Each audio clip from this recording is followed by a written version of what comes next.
Carl stood in the dim kitchen, phone pressed to his ear. Charlotte's voice trembled. "Daddy, you promised you'd never go back."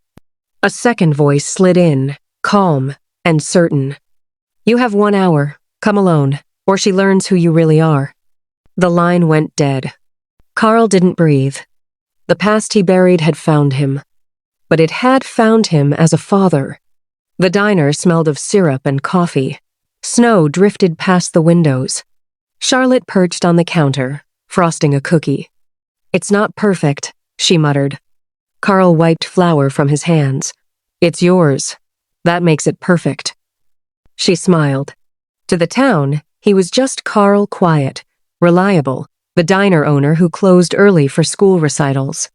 But before that, he had been something harder. Colder. Feared. When Charlotte was 5, she had asked, "Daddy, are you scared of bad people?" He knelt in front of her. "No," he said softly. "I'm scared of becoming one." That was the night he walked away from power. The bell above the diner door rang just before closing. 3 men stepped inside. They didn't sit, they didn't smile.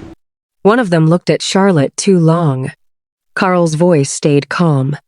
"We're closing." They lingered. On the way out, one brushed past him. "We know who you used to be." The bell rang again. Silence filled the diner. Carl locked the door and stared at his reflection. Christmas morning arrived. Carl came home with a small wrapped box. The front door was open. The living room was wrecked. His wife lay shaken on the couch. "They took her," she whispered. "They said you can't hide forever." The phone rang, a warehouse across town. Carl stood still. He had run from his past once. He wasn't running tonight. The warehouse was dark and echoing. Charlotte sat tied to a chair.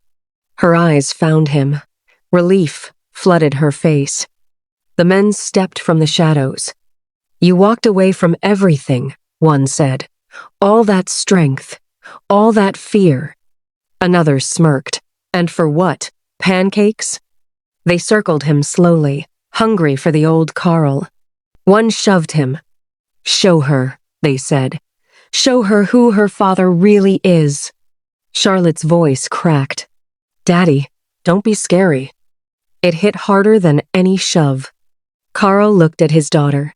He could end this the old way, quick, brutal, final. His hands tightened, then loosened.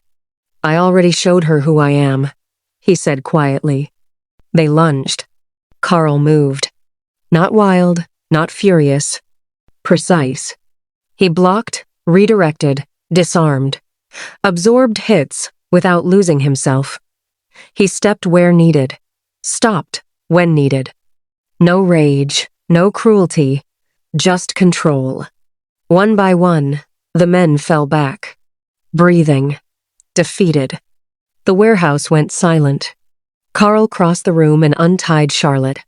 She threw her arms around him, and he held her like a man who had chosen who he would be. That night, snow covered the house. Carl handed her the small wrapped box. She opened it carefully. Inside was a silver necklace. She turned it over. 3 words engraved on the back. "My reason to change." Her eyes filled. "You didn't go back," she whispered. Carl knelt in front of her. "No," he said, "I didn't." He kissed her forehead gently. "I stayed your dad."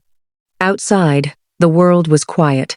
Inside, something stronger than fear had won. And the man he used to be was finally gone. If you like this video, kindly like, comment, share, and subscribe to this channel, Voices of the Heart, for more inspiring videos.